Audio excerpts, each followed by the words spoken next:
Hi ಇದು Sunday mini vlog. ಮೊದಲೆಲ್ಲ car drive ಮಾಡಬೇಕಂತ ನನಗೇನು ಅಷ್ಟೊಂದು ಆಸೆ ಇರಲಿಲ್ಲ. ಆದರೆ ಕಾರ್ ತಗೊಂಡ್ಮೇಲೆ ನಾನು ಕೂಡ ಡ್ರೈವಿಂಗ್ ಕಲಿಬೇಕಂತ ಅನ್ನಿಸ್ತಿತ್ತು. ಹಾಗಾಗಿ ಇವತ್ತು ನನ್ನ ಹಸ್ಬೆಂಡೇ ಕರ್ಕೊಂಡು ಹೋಗಿದ್ರು ಹೊರಗಡೆ, ನಾನೇ ಹೇಳ್ಕೊಡ್ತೀನಿ ಅಂತ. ಇನ್ನು ಮನೆಗೆ ಬಂದಮೇಲೆ ಸ್ವಲ್ಪ ಹೆಲ್ದಿಯಾಗಿ ಏನಾದರೂ ಡ್ರಿಂಕ್ ಮಾಡ್ಕೊಳ್ಳೋಣ ಅಂತ ಹೇಳ್ಬಿಟ್ಟು ಬಾದಾಮ್ ಡ್ರಿಂಕ್ನ ಮಾಡ್ಕೊಂಡಿದ್ದೀನಿ. ಇದಕ್ಕೆ ಬಾದಾಮ್ ಪೌಡರ್ನ ನಾನು ಮನೇಲೇ ರೆಡಿ ಮಾಡಿ ಮಾಡ್ಕೊಂಡಿರೋವಂಥದ್ದು. ಇನ್ನು ಸಂಡೇ ಬಂತು ಅಂದರೆ ನಮ್ಮ ಮನೇಲಿ ನನ್ನ ಹಸ್ಬೆಂಡ್ ಜಾಸ್ತಿ ನಾನ್ ವೆಜ್ ರೆಸಿಪೀಸ್ನ ಕೇಳ್ತಿರ್ತಾರೆ. ಹಾಗಾಗಿ ಇವತ್ತು ಚಿಕನ್ ಸಾಂಬಾರು ಮಾಡು ಅಂತ ಹೇಳಿದ್ರು.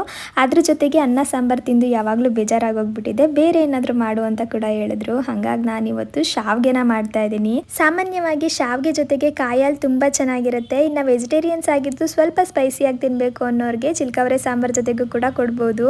ಇನ್ನು ನನ್ನ ಹಸ್ಬೆಂಡ್ಗೆ ನಾನ್ ವೆಜ್ ಅಂದರೆ ಇಷ್ಟ ಅಲ್ವಾ, ಹಾಗಾಗಿ ನಾನು ಚಿಕನ್ ಸಾಂಬಾರು ಒಟ್ಟಿಗೆ ಕೊಡ್ತಾ ಇದ್ದೀನಿ. ಇದನ್ನು ನಾವು ಎರಡು ಬಗೆಯಲ್ಲಿ ಮಾಡ್ಕೊಳ್ಬೋದು. ಒಂದು ಸ್ಟೀಮ್ ಮಾಡಿ ಮಾಡ್ಕೊಳ್ಬೋದು, ಇಲ್ಲಾಂದರೆ ಮುದ್ದೆ ಥರ ಮಾಡಿ ಹೊರಡಲ್ಲಿ ಒತ್ಕೊಂಡ್ರೂ ಕೂಡ ನಡೆಯುತ್ತೆ.